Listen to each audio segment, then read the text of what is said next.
कोरोनाचा प्रादुर्भाव रोखण्यासाठी संपूर्ण देशात लॉकडाऊन सुरू आहे।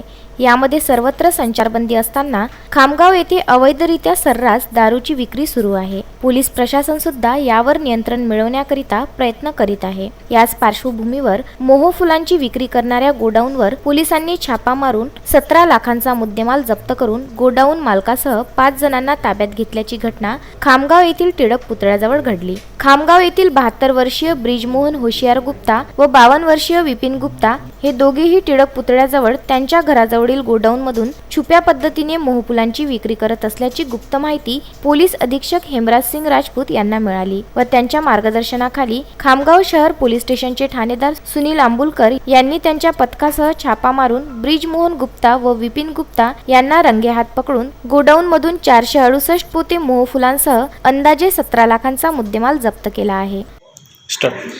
आज रोजी खामगाव शहर पोलीस स्टेशनच्या हद्दीमध्ये भुसावळ चौक ते टिळक पुतळा या दरम्यान असलेल्या 2 गोडाऊनमधील माल माननीय अप्पर पोलीस अधीक्षक खामगाव श्री हेमराज सिंग राजपूत साहेब यांच्या मार्गदर्शनाखाली धाड टाकून जप्त करण्यात आला।